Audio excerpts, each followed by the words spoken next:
El aire de la Ciudad de México se espesaba con el humo de los camiones y el aroma dulzón de las tortillas recién hechas que se colaba desde los puestos callejeros. Era una tarde de octubre de 1953 y las hojas doradas de los fresnos del Paseo de la Reforma danzaban perezosamente bajo el sol que comenzaba a declinar.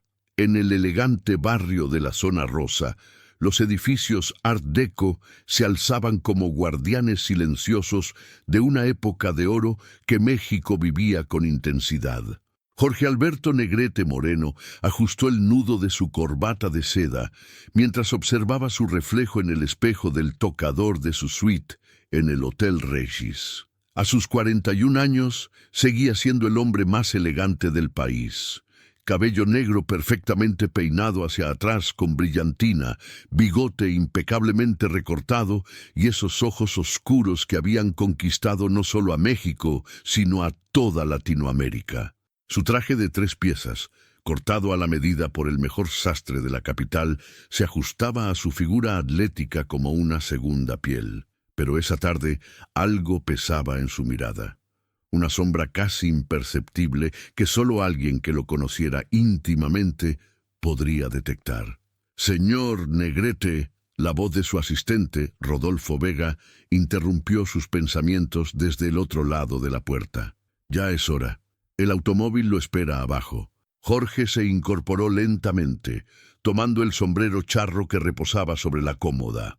Era una pieza única, fieltro negro con bordados de plata que brillaban como estrellas en la penumbra de la habitación. Se lo colocó con el ángulo preciso que había perfeccionado a lo largo de los años. Ese gesto que las mujeres de todo el continente suspiraban al ver en las pantallas de cine. «¿Rodolfo?», llamó, mientras se dirigía hacia la puerta. «Sí, señor. ¿Tienes la lista de preguntas que envió la radio?». Hubo una pausa incómoda. Rodolfo, un hombre delgado de 30 y tantos años con gafas redondas y un perpetuo aire nervioso, carraspeó antes de responder. «Bueno, señor, es una entrevista en vivo. Radio Nacional no acostumbra enviar las preguntas por adelantado. Dijeron que sería una conversación natural sobre su carrera, sus próximos proyectos». Jorge se detuvo con la mano en el picaporte. Una sensación extraña le recorrió la espalda, como si alguien hubiera caminado sobre su tumba.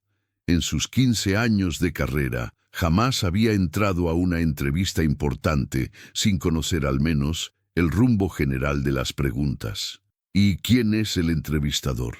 Roberto Castellanos. Es nuevo en la estación, pero dicen que es muy profesional. Viene de Guadalajara, donde tenía un programa muy exitoso. El nombre no le sonaba, y Jorge Negrete conocía a todos los periodistas importantes del país.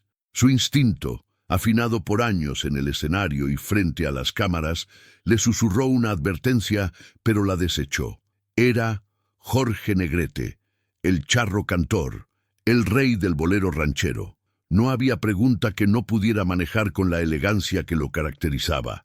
El descenso en el elevador del hotel fue silencioso.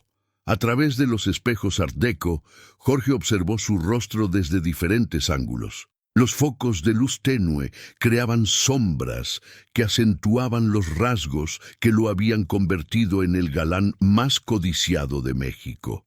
Pero también revelaban las pequeñas líneas que comenzaban a marcarse alrededor de sus ojos. Testimonios de las noches sin dormir, las giras interminables, la presión constante de mantener una imagen perfecta.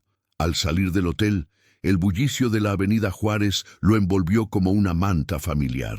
Los vendedores de periódicos gritaban los titulares del día, las campanas de la catedral resonaban a lo lejos, y el clip-clop de los caballos que tiraban de los carruajes turísticos creaba un ritmo hipnótico que se mezclaba con el rugir de los automóviles. Su chofer, don Eusebio, un hombre mayor de rostro curtido por el sol y manos ásperas de tanto conducir, le abrió la puerta del Cadillac negro. «Buenas tardes, patrón. ¿Todo bien?» «Todo perfecto, don Eusebio. A Radio Nacional, por favor». Mientras el automóvil se deslizaba por las calles empedradas del centro histórico, Jorge observó la vida que transcurría fuera de sus ventanas polarizadas. Una pareja de jóvenes compartía un helado de mamey frente a la fuente de una plaza. Un grupo de mariachis afinaba sus instrumentos bajo la sombra de un portal colonial. Una madre con su hijo de la mano se detenía frente al escaparate de una juguetería. Escenas cotidianas que por alguna razón esa tarde le producían una melancolía inexplicable. «Don Eusebio», dijo de pronto, «¿usted cree que la gente realmente nos conoce? Me refiero a nosotros, los que estamos en el ojo público». El chofer ajustó el retrovisor para poder ver los ojos de su patrón. «Pues yo creo que conocen lo que usted les enseña, patrón. Pero cada persona lleva sus secretos, ¿no? Los pobres y los ricos, los famosos y los que no. Todos tenemos cosas que guardamos aquí adentro», se señaló el pecho. Jorge asintió lentamente. Don Eusebio tenía esa sabiduría simple pero profunda que solo da la vida vivida sin artificios. «¿Y usted, don Eusebio, qué secretos guarda?» El hombre mayor sonrió, sus ojos arrugándose en las comisuras. «Ay, patrón, si se los dijera ya no serían secretos, ¿verdad?». Ambos rieron, pero la carcajada de Jorge sonó forzada, como si hubiera olvidado cómo reír genuinamente. El edificio de Radio Nacional se alzaba imponente en la esquina de Regina y Bolívar, sus ventanas reflejando los últimos rayos del sol que se escondía detrás de los volcanes que custodiaban el Valle de México.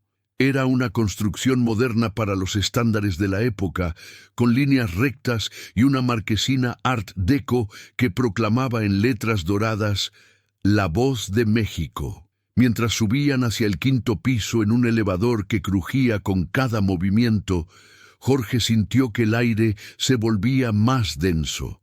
El olor a cigarrillos, papel y tinta de imprenta impregnaba cada rincón del edificio, mezclándose con el aroma del café que algún empleado había dejado enfriar en algún escritorio lejano. «Señor Negrete, qué honor tenerlo aquí». La voz aguda y servil pertenecía a un hombre pequeño y calvo que los esperaba al salir del elevador. Se presentó como licenciado Morales, el director de programación. «Todo está listo para usted. El estudio principal, nuestros mejores micrófonos y, por supuesto, nuestro mejor entrevistador». Mientras caminaban por un pasillo flanqueado de fotografías de las estrellas que habían pasado por esos estudios, Jorge notó que su imagen aparecía en varias de ellas. Jorge Negrete con Pedro Infante, Jorge Negrete con María Félix, Jorge Negrete solo, con su sonrisa perfecta y su mirada seductora dirigida directamente a la cámara. «¿Dónde está el señor Castellanos?», preguntó Rodolfo. «Me gustaría que se conocieran antes de entrar al aire». El licenciado Morales se detuvo frente a la puerta del estudio, su mano ya en el picaporte. «Oh, Roberto ya está preparando todo adentro. Es muy meticuloso, ¿sabe? Dice que prefiere conocer a sus invitados en el momento real, que así la conversación fluye más natural». Jorge intercambió una mirada con Rodolfo. En 15 años de carrera, jamás había conocido a un periodista que no quisiera charlar unos minutos antes de la entrevista. Era como si un torero se negara a ver al toro antes de entrar al ruedo. El estudio era más pequeño de lo que Jorge esperaba. Las paredes estaban cubiertas con paneles de madera oscura y cortinas gruesas que absorbían el sonido, creando una atmósfera íntima, pero también claustrofóbica. 2 micrófonos cromados se alzaban sobre una mesa redonda cubierta con un paño verde, y detrás de un cristal, los técnicos de sonido ajustaban los controles con precisión militar. Y allí, de pie junto a la ventana que daba a la calle, estaba Roberto Castellanos. Era más joven de lo que Jorge había imaginado. Quizás de unos 30 años, con cabello castaño peinado hacia atrás y una barba perfectamente recortada que le daba un aire intelectual. Vestía un traje gris impecable y sostenía una carpeta de cuero en sus manos. Pero lo que más llamó la atención de Jorge fueron sus ojos. grises como el acero, con una intensidad que parecía capaz de atravesar cualquier máscara. «Señor Negrete», dijo Castellanos, extendiendo su mano con una sonrisa que no llegaba a sus ojos. «Es un verdadero placer. Soy Roberto Castellanos». El apretón de manos fue firme, quizás demasiado firme. Jorge sintió como si estuviera siendo evaluado, medido, analizado en ese breve contacto. «El placer es mío», respondió Jorge con su charm habitual. «Espero que tengamos una conversación interesante». «Oh, se lo aseguro», dijo Castellanos, y por un momento algo en su tono hizo que Jorge sintiera un escalofrío. «Será una entrevista que nadie olvidará». Los técnicos hicieron las pruebas de sonido mientras Jorge y Castellanos tomaban sus lugares frente a los micrófonos. A través del cristal, Jorge podía ver a Rodolfo en la cabina de control, mordiéndose las uñas con nerviosismo. El licenciado Morales revisaba unos papeles con expresión concentrada, y los técnicos movían los controles con la precisión de quienes han hecho esto miles de veces. «¿Nervioso?», preguntó Castellanos mientras se acomodaba los audífonos. Jorge sonrió con esa sonrisa que había conquistado pantallas de cine y corazones femeninos en todo el continente. «Jamás. He dado cientos de entrevistas. Es como respirar». «Claro», asintió Castellanos, abriendo su carpeta y extrayendo algunas hojas mecanografiadas. «Pero esta será diferente». Antes de que Jorge pudiera preguntar qué quería decir con eso, una luz roja se encendió en la pared del estudio. Era la señal. Estaban al aire. «Buenas noches, México». La voz de Castellanos se transformó instantáneamente, adquiriendo ese tono profesional y cautivador que caracteriza a los grandes locutores. «Soy Roberto Castellanos y los saludo en esta noche especial desde los estudios de Radio Nacional. Conmigo está un hombre que no necesita presentación, el orgullo de nuestro cine y nuestra música, el inigualable Jorge Negrete». Jorge se acercó al micrófono, su voz adoptando automáticamente ese registro cálido y seductor que sus fans adoraban. «Buenas noches, querido público mexicano. Es un placer estar aquí con ustedes una vez más». «Jorge», continuó Castellanos, «han pasado 15 años desde que debutaste en el cine con La Madrina del Diablo.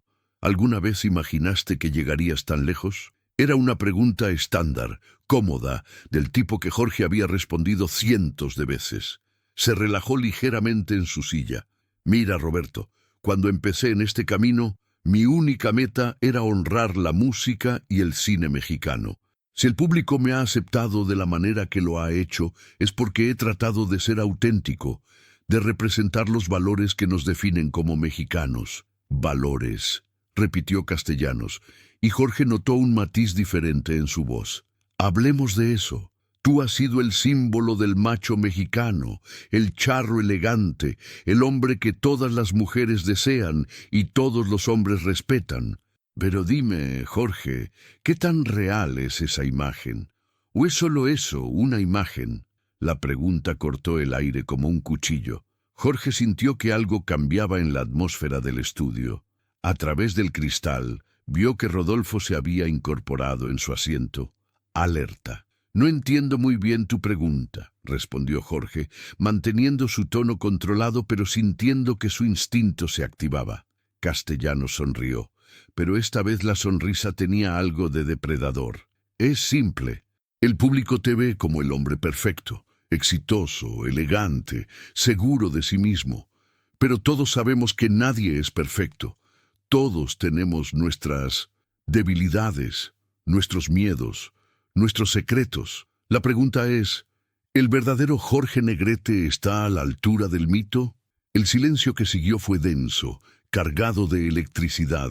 Jorge sintió que el corazón se le aceleraba, pero su rostro permaneció imperturbable. En la cabina de control, Rodolfo gesticulaba nerviosamente a los técnicos, pero ellos parecían tan sorprendidos como él. «Mira, Roberto», dijo Jorge finalmente, su voz manteniéndose firme. «Creo que confundes las cosas. Yo no soy un mito. Soy un hombre que ha trabajado muy duro para llegar donde está. Y sí, como todo ser humano, tengo mis imperfecciones. Pero eso no significa que sea menos auténtico en lo que hago. ¿Imperfecciones? Castellanos se inclinó hacia adelante, como un tiburón que ha detectado sangre en el agua. ¿Te refieres a tu temperamento explosivo? ¿O a las discusiones públicas con Pedro Infante? ¿O quizás a algo más personal? El silencio que siguió a la pregunta de Armando Castellanos se extendió como una mancha de aceite sobre el estudio. Jorge Negrete había dejado de respirar por completo, sus nudillos blanqueándose mientras apretaba los puños sobre la mesa de caoba. La luz dorada de los reflectores parecía haberse vuelto más intensa, creando sombras dramáticas en su rostro que revelaban cada línea de tensión, cada músculo contraído por la sorpresa y la ira. ¿Podría repetir la pregunta?, murmuró Jorge con una voz tan baja que el ingeniero de sonido tuvo que ajustar rápidamente los controles para captar sus palabras. Pero todos en el estudio sabían que había escuchado perfectamente. La pregunta resonaba en el aire como el eco de un campanario. ¿Es cierto que su primera esposa murió por negligencia médica y que usted nunca pudo perdonarse por no haber estado ahí? Armando Castellanos sintió una gota de sudor deslizándose por su sien. Había esperado una reacción fuerte, pero la calma mortal que emanaba de Negrete era aún más aterradora que cualquier explosión de ira. El periodista conocía bien esa historia. Había investigado durante meses hasta encontrar a la enfermera que estuvo presente aquella noche de 1949 en el Hospital General. Elisa Christie, la primera esposa del Charro de Oro, había muerto de complicaciones durante una cirugía menor mientras Jorge filmaba en Guadalajara. Señor Castellanos, la voz de Jorge se había vuelto peligrosamente serena. Esa pregunta traspasa los límites de lo profesional y se adentra en territorios muy personales y dolorosos. Pero el pueblo mexicano tiene derecho a conocer al hombre detrás del ídolo, insistió Armando, sintiendo que había llegado demasiado lejos para retroceder ahora. Sus admiradores quieren saber por qué Jorge Negrete, el hombre que canta al amor eterno, no pudo estar junto a su esposa en sus últimos momentos. Las palabras cayeron como piedras en un estanque en calma. En la cabina de control, el director Francisco Mendoza se había puesto de pie, sus manos temblando mientras consideraba si cortar la transmisión. Había algo en la postura de Jorge, en la forma en que sus hombros se habían endurecido, que le decía que estaban a punto de presenciar algo que marcaría un antes y un después en la carrera del cantante más querido de México. María Elena, desde su posición junto a las cámaras, observaba con una mezcla de fascinación profesional y horror personal. Como periodista, sabía que estaban a punto de capturar un momento histórico. Como mujer, podía ver el dolor desgarrador que se reflejaba en los ojos de Jorge, una herida que nunca había sanado completamente. ¿Sabe usted, señor Castellanos? Jorge comenzó a hablar muy despacio, como si cada palabra le costara un esfuerzo sobrehumano. ¿Lo que es despertar cada mañana con el peso de las decisiones no tomadas? ¿Ha sentido alguna vez el vacío que deja una llamada telefónica que nunca se hizo, una despedida que nunca se dijo? La cámara principal se acercó lentamente al rostro del cantante, capturando cada matiz de dolor que cruzaba por sus facciones. Jorge había comenzado a quitarse los guantes blancos de piel que siempre usaba en las presentaciones formales, un gesto nervioso que pocos conocían, pero que María Elena reconoció inmediatamente como una señal de alarma. Elisa, Jorge pronunció el nombre como si fuera una oración, como si invocar esos sonidos pudiera traer de vuelta algo que había perdido para siempre. Mi Elisa era más que una esposa. Era mi brújula, mi cordura en un mundo que constantemente me exigía ser más grande que la vida misma. Sus ojos se perdieron por un momento, como si estuviera viendo algo que los demás no podían percibir. El estudio se había llenado de una tensión casi tangible, y todos los presentes parecían contener la respiración. Era octubre de 1949, continuó Jorge, su voz tomando un tono narrativo, pero cargado de emoción contenida. Yo estaba en Guadalajara, filmando El Charro Negro con Fernando de Fuentes. Elisa había tenido dolores abdominales durante días, pero ambos pensamos que era solo estrés. Yo tenía programadas 3 semanas más de rodaje y ella insistió en que no era grave, que podía esperar a que regresara. Armando Castellanos se había recostado en su silla, dándose cuenta de que había desatado algo mucho más poderoso de lo que había anticipado. Jorge ya no estaba respondiendo preguntas, estaba confesándose, liberando años de culpa acumulada ante miles de radioescuchas que se habían sintonizado esperando una entrevista común y corriente. La última conversación que tuvimos por teléfono fue el martes por la noche, Jorge continuó, sus manos ahora completamente libres de los guantes, temblando ligeramente. Me dijo que me amaba, que estaba orgullosa de la película que estaba haciendo. Yo le prometí que en cuanto termináramos las escenas en exteriores, regresaría a casa. Le dije que podíamos ir a Acapulco, que necesitábamos unas vacaciones solos, lejos de los reflectores y las multitudes. Una lágrima se había formado en la comisura de su ojo derecho, pero aún no caía. Jorge Negrete, el hombre que había mantenido una imagen impecable durante toda su carrera, estaba desmoronándose en vivo ante la audiencia más grande de su vida. El miércoles por la mañana, Lorenzo, mi asistente, me despertó a las 5. Había recibido una llamada del hospital. Elisa había sido llevada de emergencia durante la madrugada con apendicitis aguda. Los doctores dijeron que la operación era rutinaria, que no me preocupara, que estaría bien para cuando yo llegara a Ciudad de México. Jorge se detuvo abruptamente, como si las palabras se hubieran atorado en su garganta. Se llevó una mano al pecho, justo sobre el corazón, y por un momento todos temieron que fuera a sufrir un colapso. ¿Y qué pasó entonces?, preguntó Armando suavemente, su instinto periodístico combatiendo con un creciente sentimiento de culpa por haber abierto esa herida. Tomé el primer vuelo disponible, Jorge respondió con voz quebrada, pero había niebla en el aeropuerto de Ciudad de México. El vuelo se retrasó 3 horas. 3 horas, señor Castellanos. 3 horas que resultaron ser una eternidad. El silencio en el estudio era tan profundo que se podía escuchar el zumbido de los equipos eléctricos. Jorge había cerrado los ojos, reviviendo claramente cada momento de aquella pesadilla que había definido el resto de su vida. Cuando finalmente llegué al hospital, ya era demasiado tarde. Hubo complicaciones durante la cirugía, una reacción a la anestesia que nadie pudo prever. Los médicos me explicaron que había muerto llamando mi nombre, preguntando cuándo iba a llegar. La lágrima finalmente se liberó, trazando un camino brillante por la mejilla del charro de oro.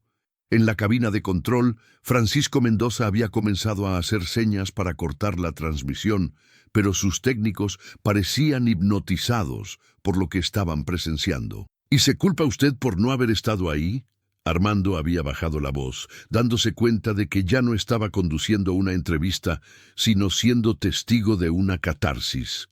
Cada día de mi vida, Jorge respondió sin dudar.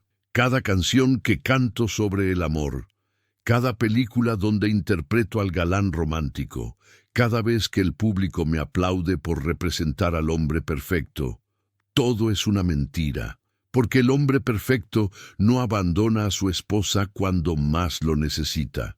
El hombre perfecto no pone su carrera antes que el amor de su vida. Sus palabras resonaron en el estudio con la fuerza de una confesión religiosa. Jorge había abierto su alma de una manera que ninguna estrella de su magnitud había hecho jamás en público.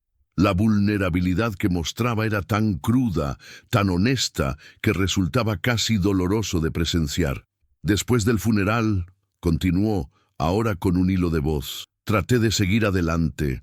Me refugié en el trabajo, en las películas, en las giras. Pensé que si me mantenía lo suficientemente ocupado, si me convertía en una figura más grande que la vida misma, podría escapar del dolor.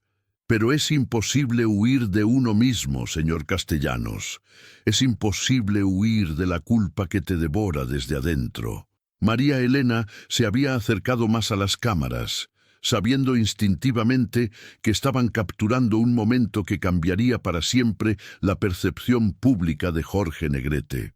Este no era el charro invencible de las películas, ni el galán perfecto de las canciones románticas. Este era un hombre roto, humano, real. ¿Y cómo maneja esa culpa?, preguntó Armando, su voz ahora genuinamente compasiva. Jorge levantó la mirada, sus ojos rojos pero firmes. Trabajo hasta el agotamiento. Cada película, cada canción, cada presentación es mi forma de honrar su memoria. Como si al dar todo de mí al público mexicano, pudiera de alguna manera compensar el hecho de no haber estado ahí cuando ella me necesitaba. Se produjo otro silencio, este cargado de una comprensión diferente. Los presentes comenzaron a entender que la perfección aparente de Jorge Negrete, su dedicación obsesiva al trabajo, su imagen impecable, no eran producto de la vanidad, sino de la culpa. Pero hay algo más, ¿verdad? Armando presionó suavemente, sintiendo que había más profundidades que explorar en esa herida abierta. Jorge lo miró con una expresión que mezcla sí sorpresa y resignación. ¿Cómo? La investigación, señor Negrete. Hablé con personas cercanas a usted. Su comportamiento errático de los últimos meses, las discusiones con los productores, la forma en que ha estado presionándose más allá de sus límites físicos. Jorge se recostó en su silla, como si acabara de recibir un golpe físico. ¿Qué más sabe usted? Sé que los doctores le han dicho que debe reducir su ritmo de trabajo. Sé que su salud está pagando las consecuencias de años de autocastigo. Y sé que usted está aterrorizado de que si se detiene, si permite que el dolor lo alcance completamente, no va a poder continuar. Las palabras de Armando cayeron como piedras en el estudio. Jorge se había quedado completamente inmóvil, como un animal acorralado que sabe que no tiene escape. El médico. Jorge comenzó, pero su voz se quebró. Se aclaró la garganta y continuó. El doctor Hernández me dijo hace 3 semanas que mi corazón está mostrando signos de fatiga extrema, que si no disminuyo el ritmo podría tener consecuencias graves. ¿Y qué le respondió usted? Jorge soltó una risa amarga. Le dije que prefería morir trabajando que vivir con el peso de la inactividad, porque cuando me detengo, cuando el silencio llega, escucho su voz llamándome. La escucho preguntando por qué no estuve ahí. La confesión final había salido como un torrente, llevándose consigo años de máscaras y pretensiones. Jorge Negrete, el ídolo de México, acababa de revelar que era, fundamentalmente, un hombre destrozado por la culpa y el arrepentimiento. En la cabina de control, Francisco Mendoza finalmente tomó una decisión. Con una señal silenciosa a sus técnicos, cortó la transmisión en vivo, pero ya era demasiado tarde.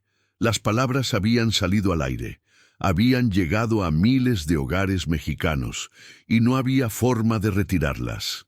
El silencio que siguió al corte de la transmisión fue diferente. Era el silencio de la realización, de la comprensión de que algo irreversible acababa de suceder. Jorge se quedó sentado en su silla con la mirada perdida, como si acabara de despertar de un sueño profundo y no supiera dónde se encontraba. María Elena fue la primera en moverse, acercándose lentamente al cantante con la cautela de quien se aproxima a un animal herido. «Jorge», murmuró suavemente, «¿estás bien?» Él la miró como si no la reconociera por un momento. Luego, gradualmente, la realidad de lo que acababa de hacer comenzó a filtrarse en su conciencia. Sus ojos se llenaron de pánico. «Dios mío», susurró, «¿qué he hecho? ¿Qué he hecho?» El eco de las últimas palabras de Jorge Negrete se desvanecía lentamente en el estudio de Radio XEU, pero su impacto resonaba con la fuerza de un terremoto emocional. Las luces de los reflectores seguían encendidas, creando un ambiente irreal, como si fueran los focos de un quirófano donde acababa de realizarse una operación a corazón abierto. Jorge permanecía inmóvil en su silla, con la mirada fija en un punto indefinido del espacio, como si estuviera viendo su propia vida desmoronarse ante sus ojos. «Señor Negrete», Armando Castellanos se había inclinado hacia adelante, su instinto periodístico ahora completamente eclipsado por una genuina preocupación humana. «¿Necesita un vaso de agua? ¿Un momento para...?» «¿Qué he hecho?», Jorge interrumpió con un susurro ronco, sus manos temblando mientras se llevaba las palmas a las sienes. «Dios santo, ¿qué acabo de hacer?». La realidad de su confesión pública comenzaba a filtrarse en su conciencia como agua helada. Durante años había construido cuidadosamente una imagen de perfección masculina, de fortaleza inquebrantable, de un hombre que podía conquistar cualquier corazón y superar cualquier obstáculo. En menos de 20 minutos, había destruido esa imagen completamente, revelando las grietas más profundas de su alma ante miles de radioescuchas. María Elena se acercó más, sus tacones sonando suavemente contra el piso de madera del estudio. «Jorge, lo que acaba de pasar», comenzó, pero él la interrumpió con un gesto brusco de la mano. «¡No!», exclamó poniéndose de pie tan abruptamente que su silla se tambaleó hacia atrás. «No digas nada. Nada de lo que acaba de pasar debe salir de aquí». Su voz había recuperado algo de su potencia habitual, pero había una nota de desesperación que todos pudieron percibir claramente. Jorge comenzó a pasearse por el pequeño espacio del estudio, como un animal enjaulado, su traje impecable, comenzando a mostrar signos del estrés, la corbata ligeramente torcida, el cabello perfectamente peinado con algunos mechones fuera de lugar. En la cabina de control, Francisco Mendoza observaba la escena a través del cristal con una expresión de profunda preocupación. Como director de la emisora, sabía que acababan de presenciar algo extraordinario, pero también algo potencialmente destructivo. Se dirigió rápidamente hacia el estudio, seguido por 2 técnicos que habían estado grabando la sesión. «Jorge», Francisco entró al estudio con las manos extendidas en un gesto pacificador. «Necesitas calmarte. Podemos manejar esta situación». «¿Manejar?». Jorge se volvió hacia él con los ojos brillando de una mezcla de pánico y furia. «¿Manejar qué? ¿El hecho de que acabo de confesarle a todo México que soy un fraude? ¿Que el charro de oro es en realidad un cobarde que no pudo estar con su esposa cuando más lo necesitaba? No digas eso». María Elena intervino firmemente. «Lo que acabas de mostrar no es cobardía, es honestidad, es humanidad real en...».